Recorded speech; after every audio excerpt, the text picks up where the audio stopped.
Boa noite, irmãos. Estamos aqui em mais um culto, adorar a Deus, mais um culto neste domingo à noite. Espero que todos estejamos bem, que todos tenhamos passado uma semana tranquila e em paz. Então, vamos iniciar o culto desta noite com uma oração. Senhor Deus e Pai, obrigado, Senhor Deus, por tua misericórdia em nossas vidas, por tua providência, Pai eterno, por tua graça, meu Senhor. Obrigado por estarmos aqui reunidos para aprender e ouvir tua santa palavra, Senhor. Ser com cada um esta noite, que o Senhor possa falar a cada coração. Te pedimos e agradecemos em nome de Jesus. Amém. Então, irmãos, vamos iniciar. Após a oração, vamos iniciar o culto, agora com um momento de louvor, com a música Jesus me transformou.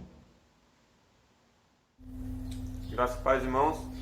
Iremos entoar um louvor que fala do tão grande amor de Cristo. Quando nós estávamos perdidos ainda, Ele veio e nos salvou e nos levou para o seu reino de luz. E no 46 do cantor cristão, Jesus me transformou.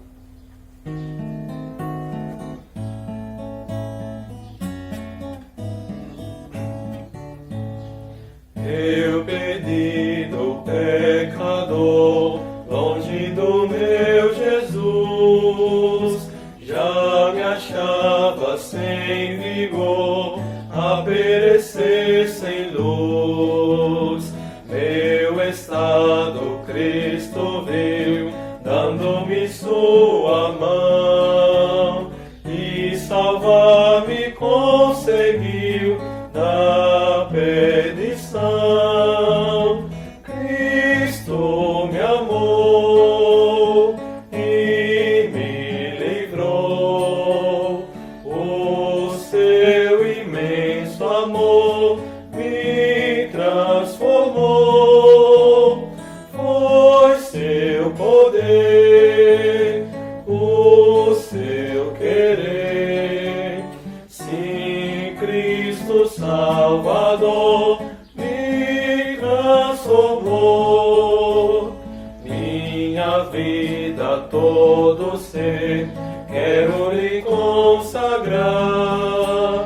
Ao seu lado vou viver, o seu amor cantar. A mensagem transmitir aos que perdidos são. Venham todos já fruir a salvação. Cristo me amou e me livrou. O seu imenso amor me transformou. Foi seu poder, o seu querer. Sim, Cristo Salvador me transformou.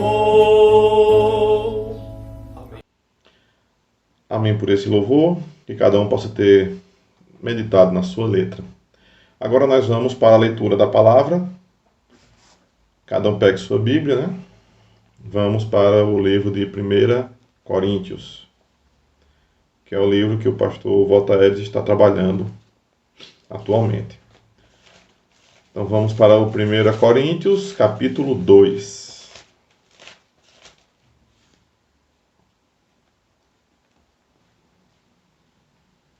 E vamos fazer a leitura do verso 6 até o verso 9. Todos encontraram? Amém. Todavia, falamos sabedoria entre os perfeitos, não, porém, a sabedoria deste mundo, nem dos príncipes deste mundo que se aniquilam, mas falamos a sabedoria de Deus, oculta em mistério, a qual Deus ordenou antes dos séculos para nossa glória, a qual nenhum dos príncipes desse mundo conheceu, porque se a conhecessem, nunca crucificariam ao Senhor da glória. Mas como está escrito, as coisas que o olho não viu e o ouvido não ouviu e não subiram ao coração do homem são as que Deus preparou para os que o amam. Amém? Então o pastor Voltaires vai trabalhar nessa palavra hoje, que cada um possa estar prestando atenção, meditando, anotando, como ele gosta de dizer, né? Anotem direitinho para tirar as dúvidas depois. Amém? Então vamos ter agora mais um momento de louvor. Deus de minha alma. Logo em seguida teremos o estudo com o pastor. Amém. Hino de voz de melodia 69.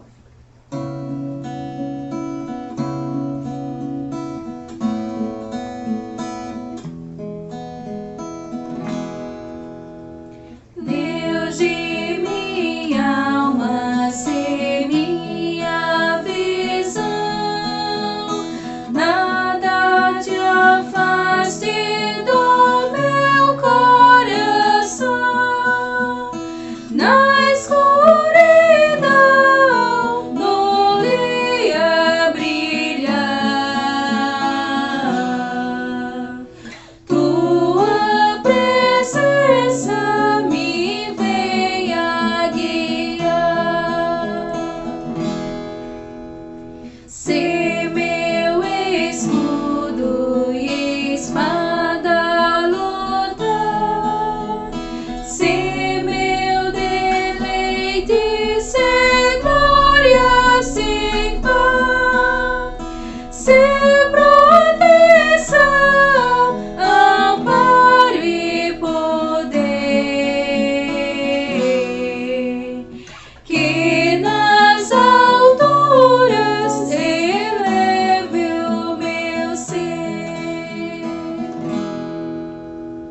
Rei soberano, chegando o final, dá-me as delícias da glória eterna. Reina em meu ser e em meu coração. Seja o teu brilho de tudo a visão.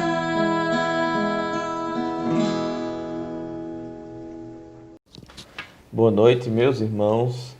É muito bom estar com os irmãos novamente para podermos compartilhar um pouco da palavra do nosso Deus, que possamos ter um bom tempo de aprendizado, de edificação. Amém? Vamos a Deus em oração, pedindo a Ele por esse tempo, pedindo que Ele venha falar aos nossos corações. Vamos orar. Senhor nosso Deus e nosso Pai, te somos gratos por mais um dia. Pedimos perdão, Senhor, pelos nossos pecados. Te pedimos por esse tempo, Senhor, possa transformar as nossas vidas, despertar para aquilo que é eterno. Assim te oro, Senhor, em nome de Jesus. Amém. Amém. Esperamos que todos os irmãos estejam bem. Esperamos que todos possam estar reunidos para aprendermos mais do Senhor nessa noite. Vamos dar sequência à nossa série de estudos em 1 Coríntios, aprendendo com as ruínas de Corinto, ouvindo não apenas o que desejamos, mas o que precisamos saber. E o tema de hoje, estamos falando sobre a mesma coisa? Como enxergamos as coisas fala muito sobre nós. Então vamos estar discorrendo em 1 Coríntios, capítulo 2, versículos 6 a 9. Eu gostaria que você fosse até lá. 1 Coríntios, capítulo 2, versos 6 a 9. Vou aguardar os irmãos chegarem, né? Acredito que todos já estejam com suas Bíblias, com sua caneta, com seu caderno para anotar e aprender do Senhor. Amém?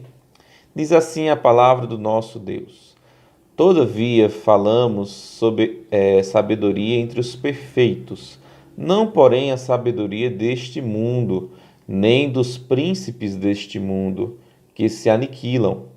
Mas falamos a sabedoria de Deus, oculta em mistério, a qual Deus ordenou antes dos séculos para nossa glória, a qual nenhum dos príncipes deste mundo conheceu, porque se a conhecessem, nunca crucificariam ao Senhor da glória.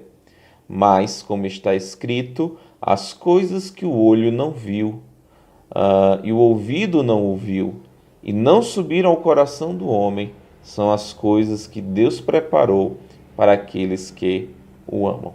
Amém? Os amados já se depararam com a pergunta que vem muitas vezes na nossa mente quando conversamos com alguém, né? Principalmente quando conversamos com alguma coisa que para nós é importante e a outra pessoa não dá muita importância. A gente se faz essa pergunta: será que a gente está falando da mesma coisa, né? Será que ele está entendendo o que eu estou falando? Ele entende essa importância, né? Por vezes, assuntos de extrema importância são tratados de certa maneira que revelam que para nós aquele assunto não é tão importante, né? Então, como eu reajo, como eu me dedico a determinado assunto e prática, demonstra como aquilo é importante para mim ou não, né?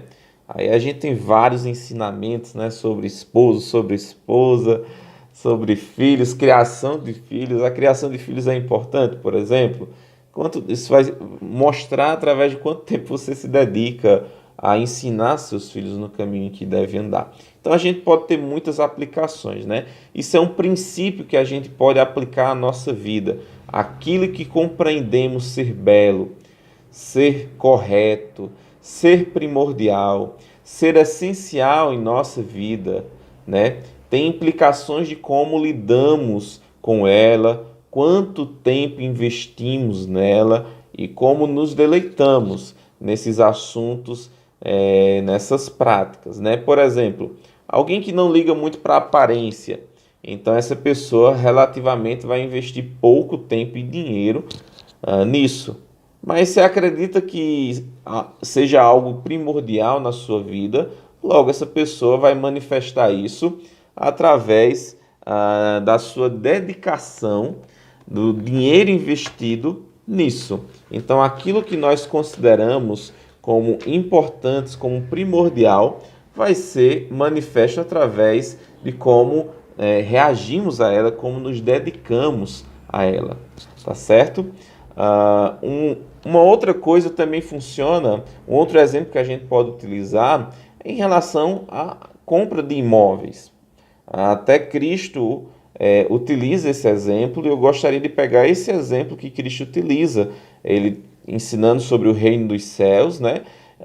Lembrando que eu só vou pegar o exemplo para a gente entender o nosso contexto. Ele tem um contexto específico que eu não vou trabalhar. É apenas o exemplo que eu vou utilizar.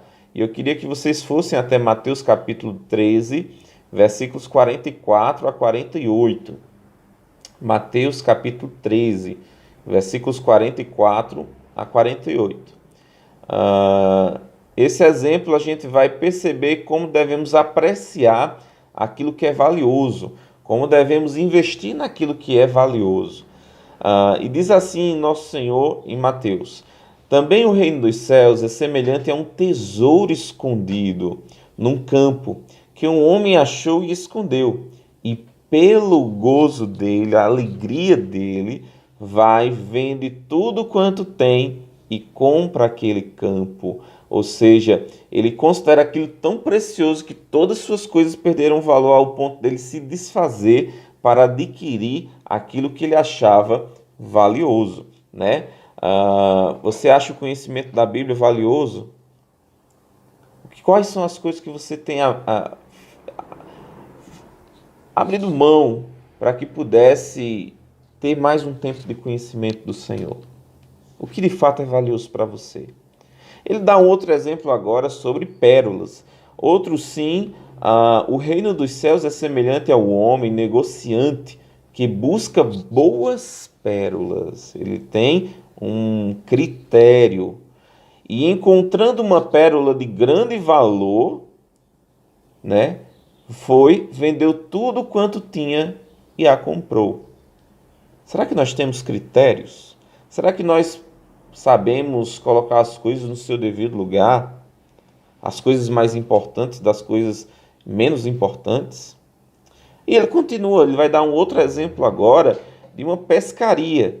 Ele diz: igualmente o reino dos céus é semelhante a uma rede lançada ao mar, que apanha todas as qualidades de peixe, e estando cheia, a puxam para a praia, e assentando-se, dedica tempo, seleciona, apanham para os cestos os bons, os ruins, porém, lançam fora. Será que muitas vezes nós temos lançado fora aquilo que não é proveitoso, para aquilo que e dedicado tempo àquilo que de fato é proveitoso, né? Então, esses ensinamentos que o Senhor nos dá, ele tem um objetivo específico no texto de Mateus. Eu não vou trabalhar isso hoje, mas ele nos dá critérios, nos dá prioridades, né? A negligência acerca de determinado assunto, prática ou ensino pode se dar por dois motivos. Quando você pensa assim, bem, o evangelho, por exemplo, né? Você pode ter dois motivos para o evangelho não ser, vamos dizer assim, não encantar os olhos, não fazer os olhos brilharem. Então, essa negligência pode ter dois motivos. O primeiro é por considerar algo loucura, desacreditar, ou seja, não ter confiança naquilo. Ou seja, vamos pensar em primeiro plano sobre o evangelho, que é sobre o que Paulo está tratando, né? Nesse texto. Essa forma de pensar, por exemplo, achar que é loucura, desacreditar. A quem se aplicaria isso? A quem se aplicaria? Se aplicaria a um incrédulo. Por quê? Porque o evangelho para o incrédulo é loucura para aqueles que se perdem. Se lembra que a gente trabalhou isso? Então, a primeira coisa, quando a gente negligencia um assunto, alguma prática, é porque considera loucura, considera como algo sem valor. E o primeiro motivo é porque a pessoa é uma incrédula, é uma pessoa que não confia, não é uma pessoa espiritual, porque as coisas espirituais se discernem espiritualmente, né? Mas existe uma segunda forma de enxergar determinado assunto, determinada prática ou determinado ensino, que pode ser pela não compreensão das implicações que ela tem, da sua importância, né? Vamos voltar ao assunto do evangelho. Alguém que não tem a atitude adequada desse ensino do evangelho, ele não compreende de maneira eficaz o seu valor, ele não considera como loucura, porque ele é um salvo. Ele não considera como loucura, mas ele age de maneira que não é apropriada em relação àquilo, né? Não dando a devida atenção que nós poderíamos chamar de devoção à sua mensagem, né? Poderíamos considerar essa pessoa como o quê? Como um crente sem maturidade, né? Então, essa pessoa poderia ser um incrédulo, considera como loucura, ou uma pessoa que não coloca o devido valor naquilo que de fato tem valor, uma pessoa que precisa urgentemente crescer espiritualmente, amadurecer. Então, muitas vezes, podemos analisar nossa atitude, e essa é uma forma de nós examinarmos a nós mesmos, né, também, acerca de como agimos em determinados assuntos, práticas e ensinos, né? Então, isso nos leva a analisar a nossa maturidade, nosso crescimento espiritual. Agora, observe o versículo 6 de 1 Coríntios, capítulo 2. Ele diz o seguinte: todavia falamos sabedoria entre os perfeitos. A mensagem do Evangelho é um sinônimo de sabedoria, de coisas que a gente se deleita na sabedoria divina para as pessoas que são maduras espirituais. Por isso que ele fala, todavia falamos sabedoria entre os perfeitos. Não, porém, a sabedoria deste mundo, nem dos príncipes deste mundo que se aniquilam. Então, todavia, falamos de sabedoria entre os perfeitos. Perfeito tem um sentido de amadurecido. Certas coisas, certos assuntos, certas práticas, você vai caminhar na vida cristã e você vai perceber isso. Elas só têm uma estima maior naqueles que são maduros espirituais. Para aqueles que não têm maturidade, é um assunto talvez não muito importante, não dê a importância que requer daquele assunto, né? Paulo, quando faz isso, retomando aquilo que nós já trabalhamos, os crentes de Corinto se autoproclamavam como espirituais. A gente também vai ver isso lá na frente, quando falarmos sobre dons espirituais. Mas eles se autoproclamavam como dotados, como pessoas espirituais, por terem determinados dons, por terem determinadas habilidades, mas eles desprezavam o evangelho de Paulo, pois davam muito valor à retórica, muito valor à linguagem rebuscada de homens, mas eles também eram crentes, chamados santos, como fala lá no início do capítulo 1. Então, quem na verdade os coríntios eram? Crentes que necessitavam amadurecer. Não é porque você tem habilidades, não é porque você tem dons, não é porque você exerce determinado ministério que isso demonstra que você é maduro. Mas uma das demonstrações de maturidade é dar a devida importância àquilo que é valor, né? Será que nós temos falado as mesmas coisas? Falamos a mesma linguagem? O que é valioso para o Senhor é também para você? Você se dedica, investe, se preocupa, aprecia aquilo que o Senhor se dedicaria, investiria, se preocuparia e apreciaria? Como é a sua vida de oração? Como é a sua contribuição na obra do Senhor? Como é a sua prática evangelística? Como é a sua dedicação ao estudo da palavra de Deus? Em ouvir o Senhor. Será que você se preocupa em ouvir? Passamos pela carta de Hebreus na igreja e tem alguém ouvindo? Será que nós não estamos surdos a ouvir o Senhor? Bem, como é o seu cuidado às necessidades dos santos, daqueles que passam por dificuldades? Você já parou para pensar nos outros irmãos na pandemia? Você se preocupa com os demais? Você entende ser importante aquilo que o Senhor considera como importante? Como você trata os demais irmãos dentro da igreja? Com desprezo? Olhando para os outros com olhar de inferioridade? Mateus 18 nos traz uma grande lição sobre isso. Aquilo que nos inspira, vamos chamar assim, né? Deve ser aquilo que é eterno, aquilo que é permanente e que tem resultados eternos. Tem um teólogo que diz: aquilo que não é eterno é eternamente inútil. Paulo coloca isso em relação a valores quando ele escreve a Timóteo. Ele diz: olha, Timóteo, exercita-te na piedade, porque o exercício físico para pouco é proveitoso. Ele não está dizendo que não tem certo proveito. Ele está dizendo que, em comparação a uma vida piedosa, é muito pouco proveitoso. Por quê? Porque aquilo que nos dedicamos a essa vida que não tem um valor eterno,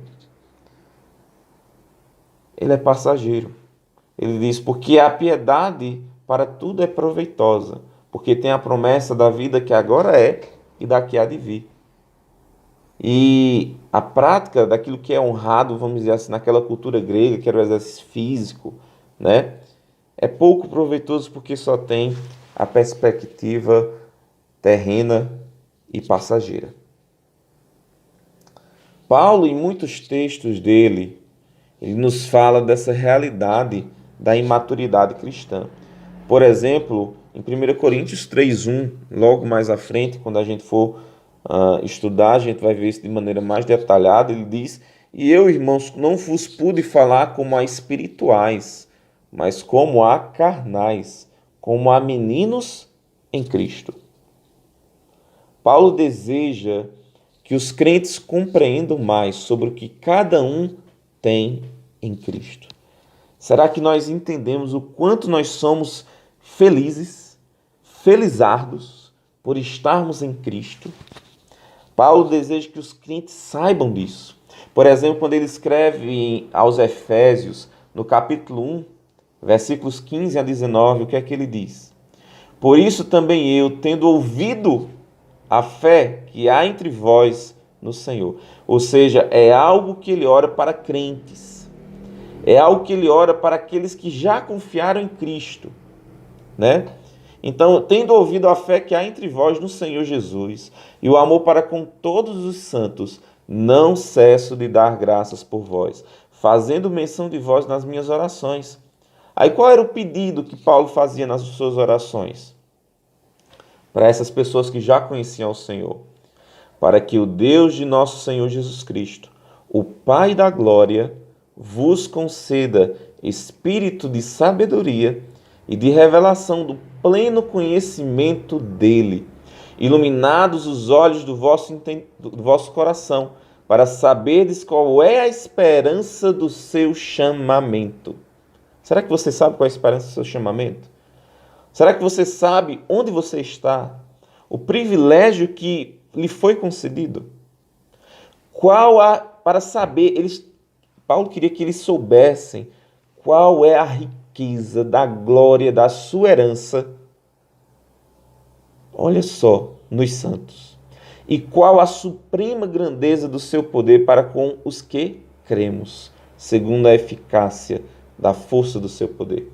A compreensão do que temos em Cristo. Será que você tem? Será que você tem isso? Qual é a sua relação em conhecer a Cristo? Prosseguir em conhecê-lo? Parece que muitos crentes ainda não perceberam o que eles são em Cristo, o que eles têm em Cristo. A compreensão disso leva à devoção. Então, quando vemos pessoas que não têm afeição pelo Senhor, vemos que muitas vezes lhes falta conhecimento. Desde o Antigo Testamento, a palavra de Deus nos diz: o meu povo perece por falta de conhecimento. Muitas vezes o povo de Deus é o povo que não conhece o Deus que diz crer, que não conhece seus planos, que não conhece o seu caráter, que não conhece as atitudes de um pai e, por não conhecer, não procura se assemelhar a ele. Então parece que muitos crentes não entendem isso. Paulo também ora nesse sentido para os crentes de Colosso. Em Colossenses 1, do 9 ao 13, olha o que diz lá. Por esta razão também nós, desde o dia em que o ouvimos, não cessamos de orar por vós e de pedir o quê? Que transbordeis de pleno conhecimento de sua vontade, em toda sabedoria e entendimento espiritual, a fim de viverdes de modo digno. Qual era o objetivo? A gente tem que conhecer a palavra para viver de modo digno. Se nós não conhecermos, não tem como vivermos de modo digno. Se eu não souber o que a Bíblia fala de o comportamento de um esposo para com sua esposa, de sua esposa para com o seu esposo, não tem como eu agradar ao Senhor nessa área. Se eu não sei o comportamento de um filho para com o pai, eu não tenho como agradar ao Senhor nessa área. Se eu não sei como o comportamento de um membro dentro da igreja, eu não tenho como agradar ao Senhor nessa área. Então é necessário que eu seja cheio do pleno conhecimento da vontade de Deus. Para o quê? A fim de viver de modo digno do Senhor, para o seu inteiro agrado, frutificando em toda boa obra e crescendo no pleno conhecimento de Deus, sendo fortalecidos com todo o poder, segundo a força de sua glória, em toda perseverança e longanimidade com alegria, dando graças ao Pai que vos fez idôneos a parte que vos cabe na herança dos santos na luz. Conhecimento do Senhor faz com que a gente viva de modo agradável, faz com que a gente seja fortalecido e faz com que a gente seja agradecido por ser participante da sabedoria divina, do Evangelho Santo. Vamos olhar para a segunda parte do verso. Não, porém, a sabedoria deste mundo, nem dos príncipes deste mundo que se aniquilam, Irmãos, algo primordial que diferencia a sabedoria humana e os poderosos e a sabedoria divina é a permanência dos efeitos gerados. Se é passageiro ou é eterno. Aqui o texto fala que a sabedoria dos poderosos, a sabedoria humana, ela é passageira, ela se aniquila, ela é ineficiente. Ela não traz proveito eterno. Mas não é assim que Paulo não é a isso que Paulo quer se ater. Ele quer falar mais acerca da sabedoria divina, manifesta através da obra de Cristo. Ele quer falar como Deus preordenou seus planos desde antes da fundação do mundo. Observem o versículo 7. Mas falamos a sabedoria de Deus oculta em mistério, a qual Deus ordenou antes dos séculos, para nossa glória. A manifestação da multiforme sabedoria de Deus, através da obra de Cristo, foi ordenada, foi planejada. Por isso que nós falamos sobre o plano da salvação, antes da fundação do mundo. O Senhor não foi pego de surpresa quando Adão pecou. Nós estamos guardados, irmãos, por um Deus soberano, que todas as coisas são patentes, estão nuas perante Ele. Nada foge de seu controle, de sua soberania. Ele continua a ser soberano e conhecer todas as circunstâncias, independente das situações que estamos. Seja na pandemia, seja fora da pandemia, nada foge do seu controle. Oculta em mistério. Sempre que a Bíblia fala sobre mistério, não está falando sobre uma coisa misteriosa no sentido de um enigma, mas algo que estava oculto e que agora Deus revelou. Voltando aos estudos do pastor Jonathan, que ele deu antes de eu começar 1 Coríntios, a revelação de Deus é progressiva. Por exemplo, não se sabia no Antigo Testamento sobre a igreja. A igreja é um mistério que foi revelado a Paulo, né? A igreja, por exemplo, é uma lacuna profética nas 70 semanas de Daniel, como a gente tem estudado nas quartas-feiras. Outra coisa, essa manifestação da sabedoria de Deus, que é o Evangelho, a obra de Cristo, foi planejada para o nosso bem. Observem o verso. Mas valamos a sabedoria de Deus, oculta em mistério, a qual Deus ordenou antes dos séculos, para nossa glória. Deus quer o nosso bem, meus irmãos. Deus quer o seu bem, que você que está me ouvindo hoje. Ele planejou a nossa glorificação. Participaremos da glória de Cristo. Observem Romanos 8,18. Olha o que ele diz lá. Porque para mim, tenho por certo que as aflições desse tempo presente não são para comparar com a glória que em nós há de ser revelada. Meus irmãos, as dificuldades que passamos nem sequer chegam a comparar. Sabe com aquelas situações que você diz assim, não, você não pode comparar, são coisas totalmente distantes.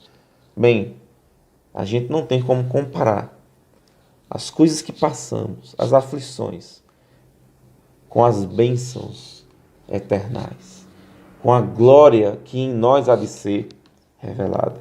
Notem, não é a glória a nós revelada, mas é a glória em nós que há de ser revelada. Deus quer o nosso bem. Para entendermos isso, é importante nós entendermos, irmãos, o propósito dele. Qual é a coisa mais importante a qual Deus preordenou que ocorresse? Bem, a sua glorificação, o seu louvor, o louvor da sua glória, à medida que nos conformamos à imagem de Cristo. Observem Romanos 8, 28 e 29. Sabemos que todas as coisas cooperam para o bem daqueles que amam a Deus, daqueles que são chamados segundo o seu propósito. Porquanto ao que de antemão conheceu, também os predestinou para serem conformes à imagem de seu Filho, a fim de que ele seja o primeiro, o primogênito entre muitos irmãos. O propósito maior em todas as coisas é o louvor da sua glória, da glória de Deus. Deus realiza isso nos conformando à imagem de seu Filho. Para isto, ele usa situações da nossa vida para nos moldar, para moldar nosso caráter ao caráter de Cristo em nosso tempo presente, né? Então, ou seja, nós podemos nos gloriar nas dificuldades, não por causa das dificuldades em si, mas por causa dos efeitos que Deus utiliza dessas dificuldades em nossa vida. Mas a culminância, o fim de tudo, né, será quando formos completamente como Cristo. Então veremos a glória de Cristo. Veja o que o Senhor nos diz em João, capítulo 17, verso 24. Cheguem até lá. João, capítulo 17, verso 24. Pai, aquele que me deste, quero que onde eu estiver, também eles estejam comigo, para que vejam a minha glória que me deste, porque tu me amaste antes da fundação do mundo. Quando estivermos na presença do Senhor, irmãos, contemplando a sua glória, Ele compartilhará conosco a sua glória. Lembrem-se do texto que lemos. A glória que em nós há de ser revelada. Assim como Ele é, seremos, pois veremos como Ele é. Somos herdeiros, co-herdeiros juntamente com Cristo.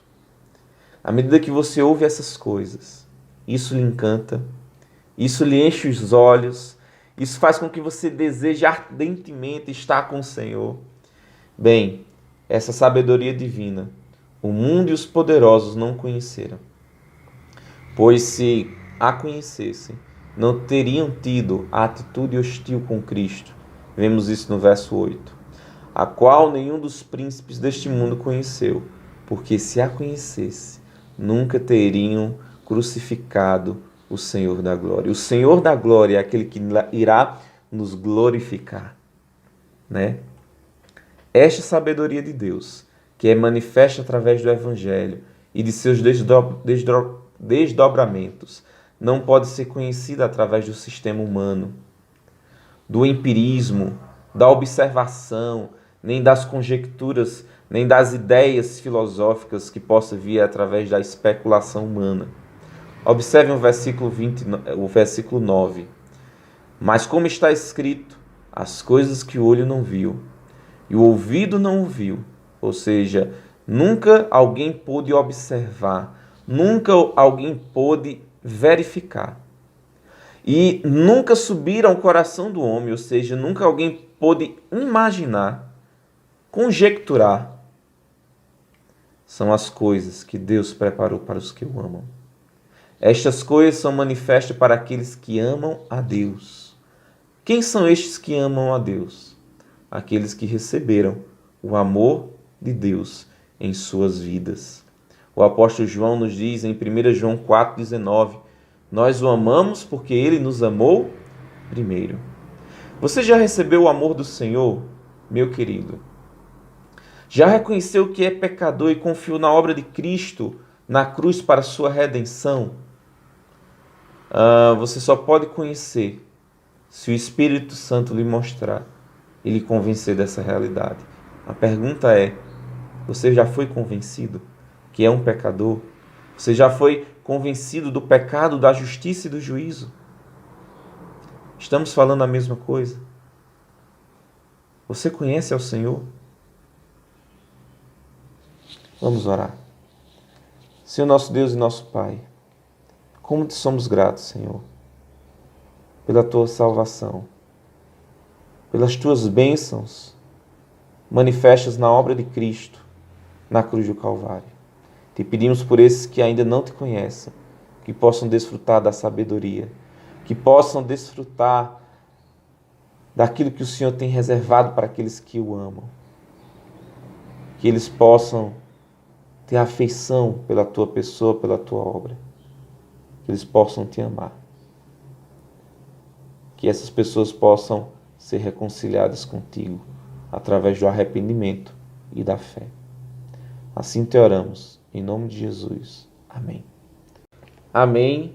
Eu gostaria de, bem rápido, só indicar um livro que fala um pouquinho mais sobre a obra de Cristo, ou seja, todas as implicações que tem em cima do que Cristo fez por nós, as bênçãos que temos em Cristo, né? que é a obra de Cristo, da regeneração até a glorificação. Então ele vai falar aqui sobre justificação, sobre substituição, redenção, intercessão, então vários assuntos que são efeitos daquilo que Cristo fez por nós. Então é um livro que eu recomendo, tá bom? Deus abençoe, tenha um ótimo domingo, uma ótima semana na presença do nosso Deus. Amém. Amém por esse estudo, que o Senhor possa ter falado a cada um no coração. Então, vamos dar agora os nossos avisos da semana. Durante essa semana teremos o programa na Rádio Shalom, na terça-feira, de 8 às 10 horas, na Rádio Shalom FM, que pode ser acompanhado também pelo Facebook da rádio. E também esses estudos ficam no YouTube também da rádio. E também fica na nossa página, no nosso blog da nossa igreja. O endereço vai aparecer aqui embaixo. Na quarta-feira teremos nosso culto de oração. O pastor Voltaire está trabalhando com escatologia, a doutrina das últimas coisas do fim do mundo, do fim dos tempos, como será. Então acompanhem, você está acompanhando sempre, quarta-feira, às 19h30. Sexta e sábado, o pastor tem encontro com os jovens, através das redes sociais. No domingo de manhã, às 9 horas, temos a nossa escola dominical. E às 18h30, temos o nosso culto à noite com o pastor Voltaire. Amém? Então, todos tenham uma semana abençoada, uma semana na presença do nosso Deus. E agora no final, os irmãos possam meditar na letra desse louvor que vai estar passando. Amém? Então, uma boa semana a todos.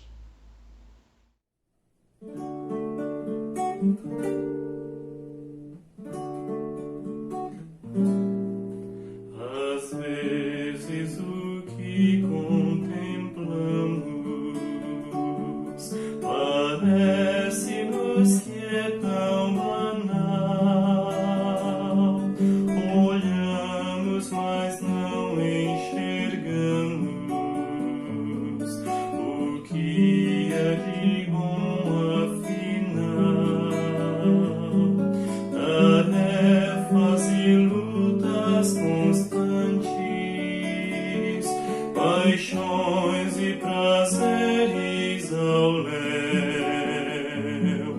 distraem-nos por uns instantes, quais nuvens que vagam no céu. Voltemos os olhos a Cristo, a sua palavra verás. Busquemos as coisas eternas e não as que são temporais. Sua glória é incomparável e inestimável valor. Por isso não desanimamos, a nossa esperança é o Senhor.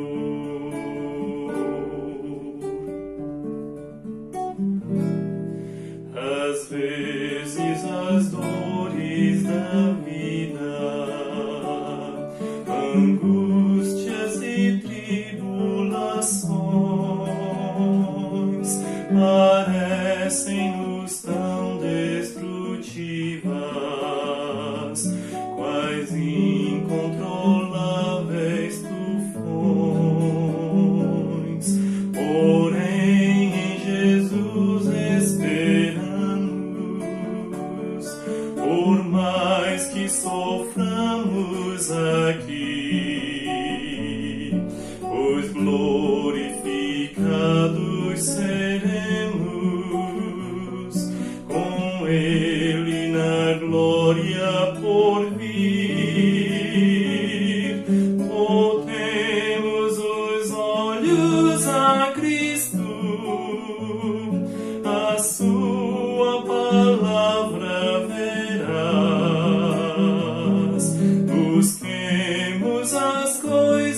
glórias eternas, e não as que são temporais.